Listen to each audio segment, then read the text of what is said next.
They say Aldi Fresh, but their salads contain bioengineered food ingredients. Their bagels contain bioengineered food ingredients. Not so fresh.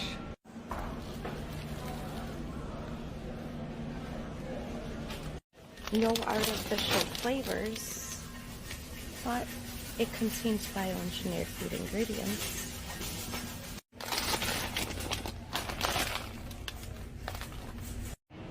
Even the granola bars or fruit bars contains bioengineered food ingredients.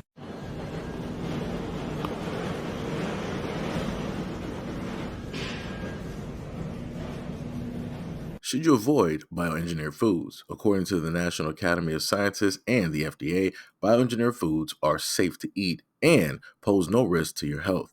The NBFDL and the USDA's regulations require all foods and ingredients that have modified DNA to make a disclosure using one of 4 methods of the food's manufacturer's choice. What does bioengineered foods do to the body? These bioengineered food products can introduce novel organisms into the body that can cause harm. Genetic engineering can introduce a novel protein into the fruit or vegetable that could trigger an allergic reaction in those who are sensitive to that particular protein. Are bioengineered food ingredients unhealthy? These labels will replace GMO labeling in most cases. While it hasn't been proven that GMO/bioengineered foods are harmful, they are most highly processed products that are lacking nutrition in most cases. What is bioengineered food ingredients? The standard defines bioengineered food as those that contain detectable genetic material that has been modified through the vitro recombinant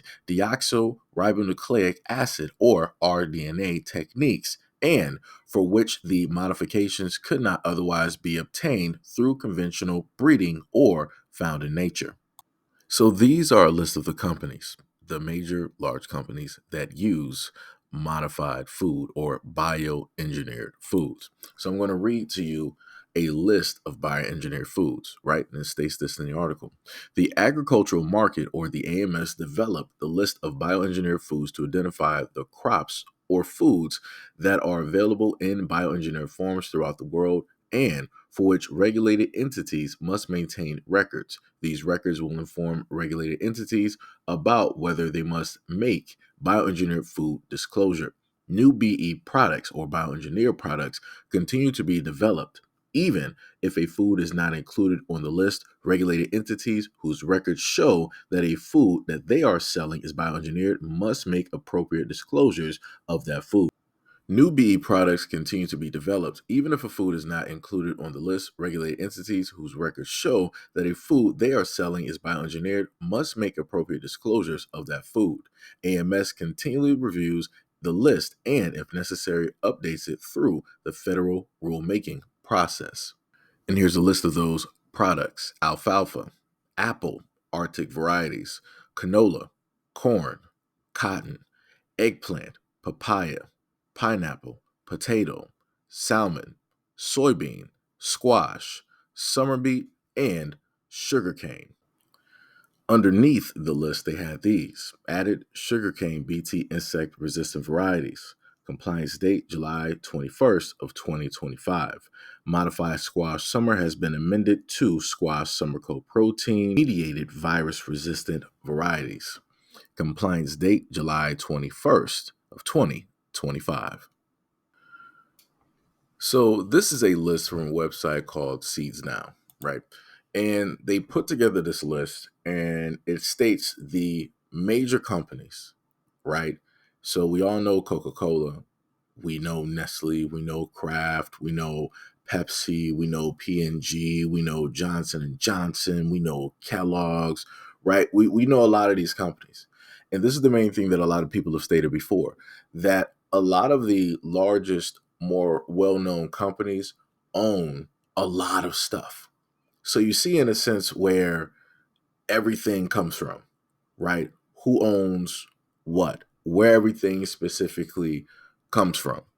And this is what it looks like when you have a lot of companies that can just have billions upon hundreds of billions of dollars, and they can just buy up other companies or just continue to make companies or fuse two companies together. And, you'll have stuff like this. But again, this is why it is very important for a lot of people out here to know specifically where your food is coming from, who makes your food, and the effects that any of these foods can potentially have on you. And if you have had effects from any of the specific foods that you've eaten, maybe it's time to cut those foods directly off so that you will have less of those effects to none of those effects. Remember what they stated earlier, and anybody can do a simple Google search and look up bioengineered foods and get the exact same results that I got when I gave the answers behind the questions. They stated that certain things that they inject that are not found in nature can cause a reaction with a person, right? When it deals with those specific foods. Just think and go back to your grandparents' timeline, right? Go back to the people that were, around 60s, 50s, 40s, right? You didn't have an abundance of people suffering from, oh, I have a strawberry allergy. I have a peanut allergy. I have a pineapple allergy. I have a banana. I have an apple. I have a mango. You didn't have a lot of people that suffered from a lot of these allergies or having very severe reactions to a lot of these things. All of this has taken place over the decades, over the years, because of the biomodifications that they have done to the foods that we take in every single day. And because of that, our bodies are having a reaction to those modified foods because your body knows what's real and what's not. It'll still do what it's supposed to do, but it's going to let you know, like, hey, this ain't really too good. We can do something with some of the stuff here, but the stuff that we can't necessarily do anything with, you're just going to have a reaction to it because we don't know how to specifically get rid of this. So this is our way of basically telling you, hey, you might want to lay off of this. Hey, you might want to stop eating this. Because again, I've seen people have some very serious and severe reactions. And I also want to note to a lot of people, you see a lot of these foods listed directly up there. Some of the things that they have in there, let's say like natural flavoring or what have you, you don't even specifically know what that is. Nobody knows specifically what that is. You would have to really go to the websites and look up the ingredients to find out what some of these chemicals are, what they're being disguised as. And then you have to do further research to find out, is this actually good for the human body? And when you actually look up some of these chemicals, it's like, whoa, this is where this comes from. This is how this is made. This is what is actually listed as on the chemical chart. It's actually this, and it's actually so, again, a rabbit hole. The more and more that you decide to dig, the deeper and deeper it gets. Fluoride is a common mineral that occurs naturally and is released from rocks into the soil, water, and air. Rivers, lakes, and even the ocean naturally contains some fluoride, but usually not enough to prevent tooth decay. Fluoride can be added to drinking water as a public health measure to reduce cavities. Which organ is affected by fluoride? Many studies have shown that exposed to high fluoride concentrations in drinking water elevated the levels of renal and liver function enzymes in serum and caused severe histological changes of the liver and the kidneys. Where in the world is fluoride banned? On the international front, most of the Western European countries have rejected water fluoridation, including Austria, Belgium, Denmark, Finland, France, Germany, Iceland, Italy, Luxembourg, Netherlands, Norway, Sweden, and Switzerland. Does boiling water remove fluoride? The answer is no. In fact, when people boil water, it can increase the amount of fluoride present in it. Boiling water can only help you get rid of chlorine and other germs, but the quantity of this mineral increases when water is boiled. What was fluoride originally used for? The first use of adding fluoride to drinking water was undertaken by this party, who added it to drinking water of the ghettos and prison camps. They found through human experimentation that fluoride actually made people more docile and subservient, as well as sterilizing them.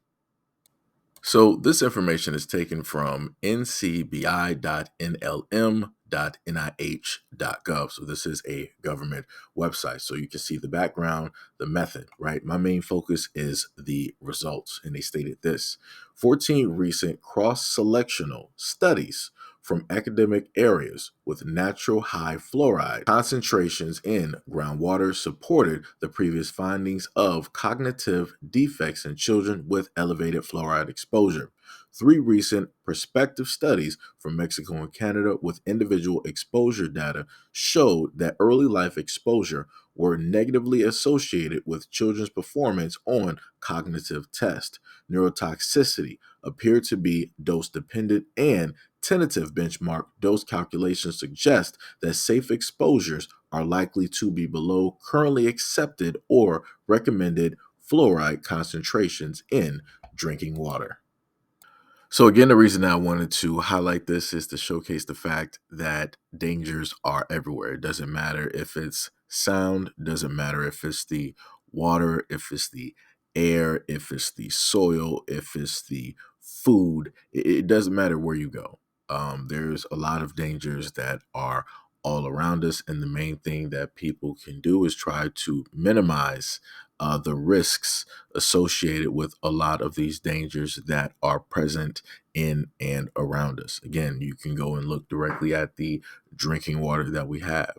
You can look directly at the food that we decide to eat. Doesn't matter if it's fast food or the food that we decide to shop and get from the market. If it's labeled as fresh or farm fresh or non-GMO or GMO, what have you, it is present. It is there. And the main thing that we can only do is minimize the risk. And one of those main ways to do so is to have seeds and to grow your own food. That is one of the major ways to minimize the amount of risks that are associated with a lot of the things directly out here. And again, I learned new information myself. I did not know that if you just so happen to boil water that has fluoride directly in it, that it seems to multiply. To me, that's a little bit weird. That's a little bit odd. And that was something that was never taught to me in school when I had chemistry, when I took science. So, maybe some of this information may be new to some of you guys. Maybe it might not. But again, I just wanted to put this information directly out there so that people are being made aware of the things that are around them every single day.